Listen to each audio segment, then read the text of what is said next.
I know, what clickbait. Even though sports teams are meant to represent a city, a certain number of teams lie to us with their location name. So let's expose these liars. Play the holiday intro.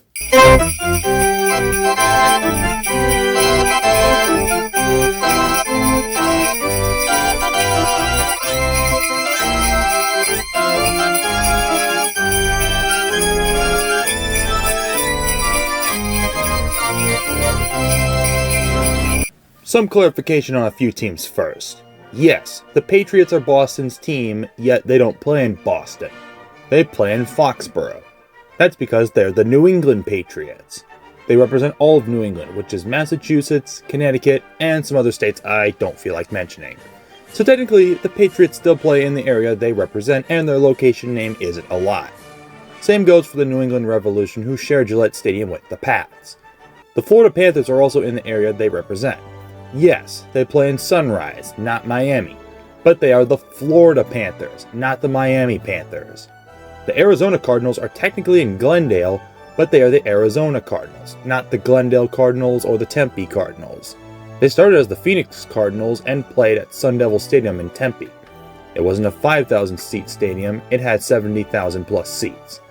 The Phoenix Coyotes, who played in Glendale, were guilty of that for a while, until they became the Arizona Coyotes. Now on to the teams that are lying to us. Los Angeles Angels, Anaheim, California. How many times do I have to remind everyone? The Angels play in Anaheim.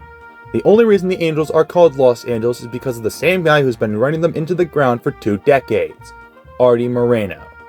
Even though Anaheim and Los Angeles are 2 different cities and counties with 2 different identities, baseball's Walt Disney doppelganger thought, who cares? Yes, I know Anaheim is part of the greater LA area, but that's combining a bunch of other cities.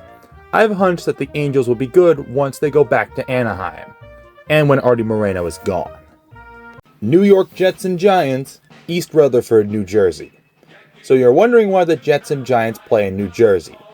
It started in the 1970s when, after sharing Yankee Stadium with the Yankees, the Giants got their own stadium, appropriately named Giants Stadium, in the Meadowlands, in East Rutherford, New Jersey. Then in 1984, the Jets rented Giants Stadium as a tenant. Around the 2000s, the Jets proposed a stadium on the west side of Manhattan. However, they wanted a lot of public money, which New York wasn't budging on. After some objections, both the Jets and Giants would build their own stadium and split costs 50-50. The two would build the stadium right next to the old one.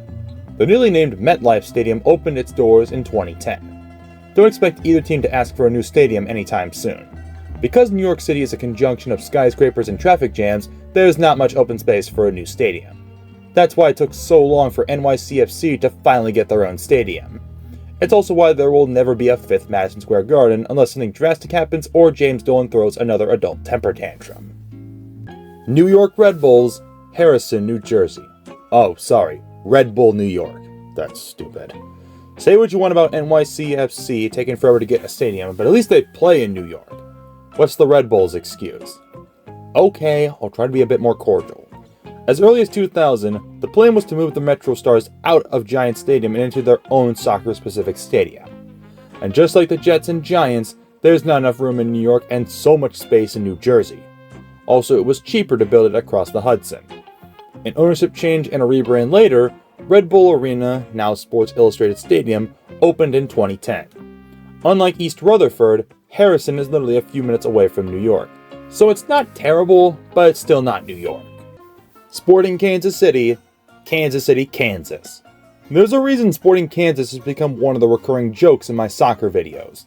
Because they play in Kansas, not Missouri. Yes, Sporting, or actually the Wiz/Wizards, started in KC since day 1 of MLS. Playing in the cavernous Arrowhead Stadium was okay in the beginning, but it wasn't sustainable. Actually, the whole Kansas thing could have been avoided entirely. The original plan was to build a stadium 12 miles south of downtown KC in an area previously owned by the Bannister Mall. However, the Great Recession happened at the worst possible time, even after all funding was passed. After delays, the developer decided to move the project near the Kansas Speedway, in Kansas City, Kansas. And that's why St. Louis City fans call them Sporting Kansas, and you should too.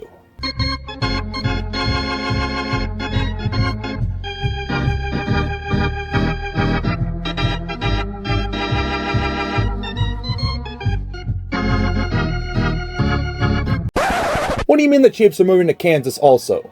Royals, don't you dare. Hey NHL, now's your chance to put a team back in Casey Mo. Ottawa Senators, Canada, Ontario. I don't care if Canada is technically a west suburb. It's not downtown or directly in Ottawa, so it goes here. Because of the available open land, the Senators placed their new arena in Canada. Actually, in 2001, Canada was absorbed into Ottawa, so technically the arena is in Ottawa, but is it really when driving to it is a two-way headache? And you wonder why Eugene Melnyk tried to get a new arena downtown, even if it meant threatening to move the team before an outdoor game. Recently, after Melnyk's death, plans have restarted to build a new arena on the Breton Flats. Hopefully, it can take the Senators off this list. Los Angeles Rams, Chargers, and Clippers, Inglewood, California. Because Kroenke didn't like St. Louis anymore, he sandbagged the Rams and shipped them back to LA. Well, technically Inglewood, but I talked about that in a previous video. And because Los Angeles had one bad football owner, they apparently needed another. You Spanos. SoFi Stadium is located 20 minutes south of Inglewood. Just like New York, Los Angeles doesn't have enough space. To be fair, traffic can't be that bad when neither fanbase shows up. As for the Clippers, they were tired of playing third fiddle to the Kings and Lakers at Staples Center. Owner Steve Ballmer wanted a new arena just for his team. After some legal battles and negotiations with Madison Square Garden, who own the Great Western Forum, somehow, the Clippers were able to get a new stadium literally 5 minutes away from SoFi Stadium. The Intuit Dome is beautiful, but let's be honest, the Clippers belong in San Diego, not Inglewood or LA. The Clippers might get sent back to San Diego with the season they're having. Same with the Chargers. And speaking of LA Galaxy, Carson, California. The place the Chargers used to play in. The former StubHub Center, now Dignity Health Sports Park, is located in Carson, which is also a 20-minute drive. BMO Stadium, home of LAFC, is actually in Los Angeles, next to the LA Memorial Coliseum. Now, the reason that DHSP is in Carson is because it's on California State University Dominguez Hills campus, and they wanted to share. So I guess that makes sense. Kinda. San Francisco 49ers, Santa Clara, California. So a few things led to the 49ers going south to Santa Clara. Failed negotiations with San Francisco on a new stadium near Candlestick Park, Santa Clara agreeing to the project, and Jed York going on a power trip.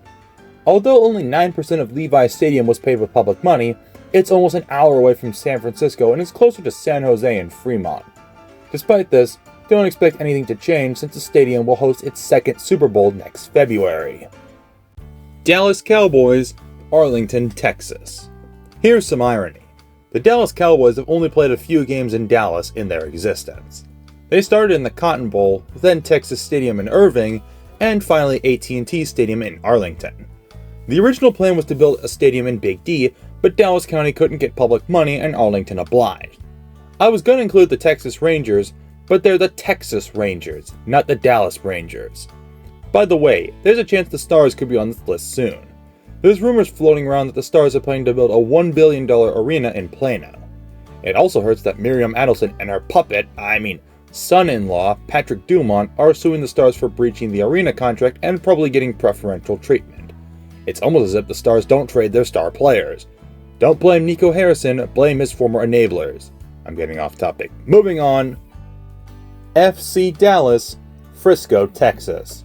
For a state that claims everything is bigger in it, one of its biggest cities sure doesn't have enough room for its teams. At the time, the Dallas Burn wanted out of the Cotton Bowl and wanted their own stadium.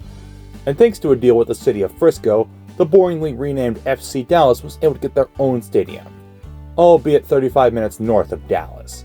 And that's if the traffic isn't bigger in Texas, like allegedly everything else. Buffalo Bills, Orchard Park, New York.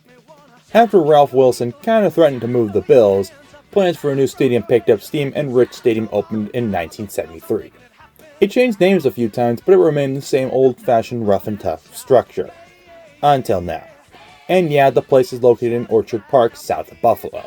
I know, Buffalo and South are two words you never thought would go together in a sentence. Insert name here stadium was showing its age. So what do the Pagulas do to get a new stadium? The exact same thing, of course. Threatened to move the Bills to Austin, Texas. It worked, and both Erie County and New York caved with public money. New Highmark Stadium will be located literally next door to the old one. Washington Commanders, Landover, Maryland. By the end of the decade, the Commanders will be off this list entirely and will have a brand new stadium in Washington, D.C. But for now, they're still here. I went to D.C. back in January for a school trip, and one thing I can tell you is that Washington, D.C. is small. If someone says they live in D.C., they probably live somewhere in Maryland or Virginia on the outskirts of the district. Surprisingly, FedEx Field wasn't Dan Snyder's fault. It was Jack Kent Cooke, who wanted to replace RFK Stadium with a stadium in Maryland to keep Baltimore at bay. I won't beat the dead horse over sewage issues and neglected amenities, but let's just say thank God Dan Snyder is no longer in charge of Washington. Chicago Fire FC, Bridgeview, Illinois. Occasionally. This one is half true. The Fire split time between the cavernous Soldier Field and SeatGeek Stadium. SeatGeek Stadium is located in Bridgeview, which is a half-hour drive from downtown Chicago on a good day. But there is good news. Joe Mansueto is building a new soccer-specific stadium with his own money in the 78, which is set to open in 2028. And speaking of Chicago teams with new stadiums, Chicago Bears, potentially Arlington Heights, Illinois, or Northwest Indiana. Duh, Bears are most likely moving to Arlington Heights in the future. The stadium hasn't been officially approved, though, despite some initial renderings. Because the McCatskys are cheap, they want public money, which Arlington Heights can't finalize. Meanwhile, the city of Chicago is trying their hardest to keep the Bears in Chi-Town, which is going as well as you could expect. Arlington Heights is located 40 minutes northwest of Chicago. It's a bit of a commute for Bears fans not living nearby. Recently, as I was finalizing the script, Bears CEO Kevin Warren said the team will expand their stadium search, which could also include Northwest Indiana. Maybe somewhere like Gary. If I were to guess, when any stadium does get approved, it wouldn't open until 2030 something. Atlanta Braves, Cobb County, Georgia. Only 20 years after playing in Turner Field, and due to some political bickering, the Braves moved north to Cobb County. And of course, Cobb County threw the Braves some good old taxpayer money. Yes, Truist Park is nice and they copied the Cardinals' formula of an entertainment district, but the drive from downtown to Cobb County is a half an hour at minimum. And that's if traffic isn't a nightmare. Tampa Bay Rays, St. Petersburg, Florida.